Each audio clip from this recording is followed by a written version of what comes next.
मंडळी सकाळपासून उन्हात काम करते म्हणून चेहऱ्याचा पूर्ण कलर बदललेला आहे, पण हा कलर किंवा हा ग्लो पुन्हा येणार आहे. तो कसा काय? तर या शेतामध्ये ज्यावेळेला पीक बहरून उभं राहील त्यावेळेला चेहऱ्यावरती ग्लो पुन्हा येणार आहे.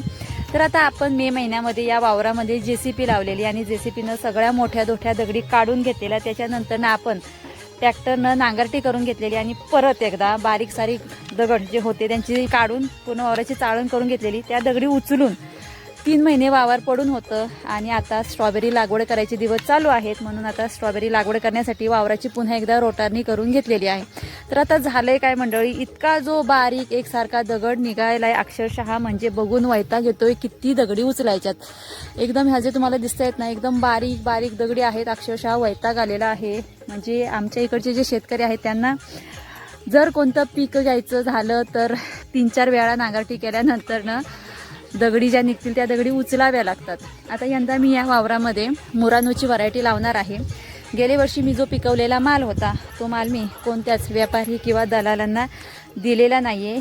तो माल मी कोल्ड स्टोरेजला ठेवलेला आहे. यंदा देखील जो मी पिकवणार माल आहे तो माल देखील मी कोल्ड स्टोरेजला ठेवणार आहे. आता तुम्ही म्हणाल कशासाठी, तर मी पिकवलेला माल आहे त्या मालावरती प्रोसेसिंग करून मी माझी एक छोटासा व्यवसाय चालू केलेला आहे. तर त्या व्यवसायाचं नाव आहे farmer produce dehydration and processing, असं त्या कामाचं स्वरूप आहे. तर आता प्रोसेसिंगमध्ये मी उतरलेले आहे आणि माझा एक व्यवसाय ज्याचा मी स्वतः डेव्हलप केलेला जॅम म्हणजेच वेफ्रो कंपनीचा जॅम हा मी बनवलेला आहे. आता हे प्रोसेसिंगचं झालं. डिहायड्रेशनवरती माझी काही म्हणजे कामं चालू आहेत. फक्त आर्थिक नियोजन थोडंसं कमी पडते. बँकवाले मला फायनान्स करत नाहीत, त्याचबरोबर शेतकरी असल्यामुळं मला क्रेडिट कार्ड मिळत नाही. मात्र आर्थिक नियोजन जसं जमेल म्हणजे लवकरात लवकर जमलं तर नक्कीच डिहायड्रेशनमध्ये मी काम करणार आहे. शेतकऱ्यांना नुसतं पिकवणं गरजेचं नाही आहे, तर आपल्या मालावरती प्रोसेसिंग करून तो माल मार्केटमध्ये विकणं देखील तेवढंच गरजेचं आहे. आत्तापर्यंत आपण पिकवलेला माल, या मालावरती मोठमोठ्या कंपन्या मोठमोठे व्यावसायिक हे पुढे आलेत, त्यांनी त्यांचा फायदा करून घेतला आणि शेतकरी मात्र मागं राहिला. आता इथेच आपल्याला बदल करायची गरज आहे. त्याच्यामुळे शेतकऱ्यांना पिकवणं जेवढं गरजेचं आहे तेवढंच आपला माल त्याच्यावरती प्रोसेसिंग करून तो माल आपल्या शेतकऱ्याच्या नावाचा मार्केटमध्ये जाणंही तेवढंच गरजेचं आहे.